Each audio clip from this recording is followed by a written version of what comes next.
سب تمہارا کرم ہے آقا کی بات اب تک بنی ہوئی ہے۔ بسم اللہ الرحمن الرحیم۔ ناظرین کرام السلام علیکم ورحمۃ اللہ وبرکاتہ۔ آج میں آپ کے سامنے بیان کروں گا کہ تیمم کرنے کا کیا طریقہ ہے اور کن کن صورتوں میں جو ہے وہ تیمم کیا جا سکتا ہے۔ تو سب سے پہلے کہ تیمم کن کن صورتوں میں کرنا جائز ہے۔ سب سے پہلی صورت کہ بندے کو جب وہ پانی دستیاب نہیں ہے، پانی مل نہیں رہا، اس نے جب وہ پانی کو تلاش کیا، تقریباً 1 میل دور تک جب اسے پانی کا کوئی نام و نشان نہیں ملا، تو اس صورت میں وہ بندہ تیمم کر سکتا ہے۔ اور دوسری صورت یہ ہے کہ وہ بندہ بیمار ہے اور اگر اس نے پانی کو چھوا، پانی کو ہاتھ لگایا، تو صورت کے اندر وہ اس کی بیماری شدت اختیار کر جائے گی، تو صورت میں بھی جب وہ تیمم کیا جا سکتا ہے۔ اور تیسری صورت یہ ہے کہ پانی بہت زیادہ ٹھنڈا ہے اور وہ پانی جب وہ سے ہاتھ نہیں لگایا جاتا، تو اس صورت میں بھی جب وہ تیمم کرنا جائز ہے۔ جیسے سردیوں کے موسم کے اندر جب وہ بعض علاقوں کے اندر پانی بہت زیادہ ٹھنڈا ہوتا ہے، تو اس صورت میں جب وہ تیمم کرنا جائز ہے۔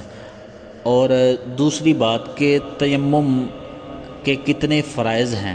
تو سب سے پہلا تیمم کا جو فرض ہے وہ ہے نیت کرنا، کہ مٹی سے پاکی حاصل کرنے کی نیت کرنا، کیونکہ مٹی جو ہوتی ہے وہ بذات خود پاک کرنے والی نہیں ہوتی۔ ہم اس سے پاکی حاصل کرنے کی نیت کریں گے تو پاکی حاصل ہوگی، اگر نیت نہیں کریں گے تو ہم مٹی سے پاکی حاصل نہیں کر سکتے۔ جبکہ پانی جو ہوتا ہے وہ بذات خود جب وہ پاک کرنے والا ہوتا ہے، اس سے پاکی حاصل کرنے کی نیت نہ بھی کریں تو پھر بھی ہم پاک ہو جائیں گے۔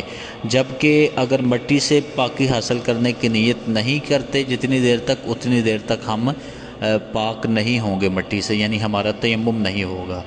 تو پہلا جو فرض ہے وہ ہے نیت کرنا، اور دوسرا فرض یہ ہے کہ اپنے چہرے کا مسح کرنا، اور تیسرا فرض یہ ہے کہ اپنے ہاتھوں کا کوہنیوں سمیت، یعنی پورے بازو تک جو ہے وہ کوہنیوں سمیت مسح کرنا۔ تو یہ تیمم کے 3 فرض ہیں۔ اور تیمم کرنے کے لیے ہمیں کس چیز کی جو وہ ضرورت ہوگی، یا ہم کون کون سی چیز کے ساتھ تیمم کر سکتے ہیں۔ تو کون کون سی ایسی چیزیں ہیں جن کے ساتھ ہم تیمم کر سکتے ہیں۔ تو جو بھی چیز مٹی کے جنس میں سے ہے اس کے ساتھ ہم تیمم کر سکتے ہیں۔ وہ مٹی ہے، وہ ریت ہے، وہ سیمٹ ہے، یعنی جو چیز مٹی کے جنس میں سے مٹی سے نکلتی ہے تو ہم اس کے ساتھ تیمم کر سکتے ہیں۔ البتہ یہ جو چونا وغیرہ ہوتا ہے یا شیشہ وغیرہ ہوتا ہے یا کوئلہ وغیرہ ہوتا ہے تو ان سے تیمم وغیرہ نہیں ہو سکتا۔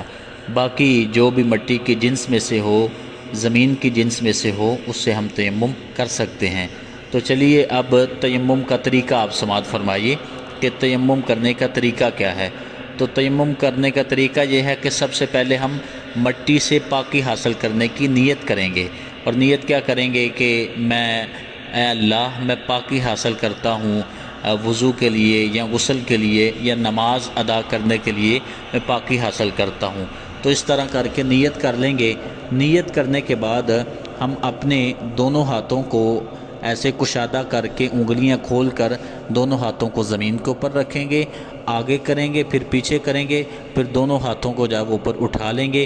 اگر گرد زیادہ لگ گئی ہے، مٹی زیادہ لگ گئی ہے تو زیادہ گرد کو، زیادہ مٹی کو ہم جھاڑ لیں گے، اور ہم جب وہ اپنے چہرے کا مسح کریں گے۔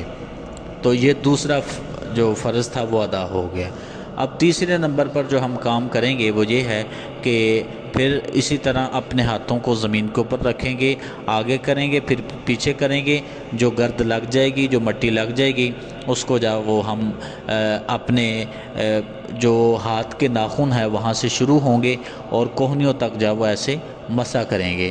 تو اس طریقے کے ساتھ ہمارا تیمم ہو جائے گا، اور اس کے ساتھ ہم نماز بھی پڑھ سکتے ہیں، ہم جب وہ قرآن مجید کی تلاوت بھی کر سکتے ہیں، ہم طواف کعبہ بھی کر سکتے ہیں، یعنی جو بھی کام ہم وضو کے ساتھ کر سکتے ہیں وہی کام ہم تیمم کے ساتھ کر سکتے ہیں۔ اور آخر کے اندر یہ بات کہ تیمم کب ٹوٹ جاتا ہے. جس طرح وضو ٹوٹنے کی صورتیں ہوتی ہیں تو اسی طرح تیمم کب ٹوٹ جاتا ہے. تو تیمم ان تمام چیزوں کے ساتھ ٹوٹ جاتا ہے جن چیزوں کے ساتھ وضو ٹوٹ جاتا ہے. اور اس میں ایک اضافی چیز یہ ہے کہ جب پانی مل جائے، پانی نہ ہونے کی وجہ سے ہم نے تیمم کیا تھا، تو جب پانی مل جائے پھر تیمم ٹوٹ جائے گا. جب تیمم والا پانی دیکھ لے تو اس کا تیمم ٹوٹ جائے گا. اسی طرح کوئی شخص بیمار تھا تو اس کی اب بیماری جاتی رہی، وہ صحت یاب ہو گیا، تو اس صورت کے اندر بھی اس کا تیمم ٹوٹ جائے گا. تو یہ تیمم کا مکمل طریقہ آپ کے سامنے بیان کر دیا گیا ہے. تو ناظرین کرام، میں امید کرتا ہوں کہ آج کی ویڈیو آپ کو اچھی لگی ہوگی، اور اگر آپ کو اس طرح کا کوئی مسئلہ درپیش ہے وضو کے متعلق، غسل کے متعلق، تیمم کے متعلق، نماز کے متعلق، یا اس کے علاوہ اور بھی کوئی شرعی مسئلہ جس کے بارے میں آپ الجھن کا شکار ہیں، جس کی آپ کو سمجھ نہیں آ رہی، تو آپ کومنٹ سیکشن کے اندر جاؤ وہ مسئلہ ہم سے پوچھ سکتے ہیں، اور ہم آپ کے لیے جاؤ وہ اس کے اوپر ایک ویڈیو بنائیں گے. تو اگلی ویڈیو تک کے لیے مجھے اجازت دیجیے. اللہ تعالیٰ آپ کا حامی و ناصر ہو. السلام علیکم ورحمۃ اللہ وبرکاتہ.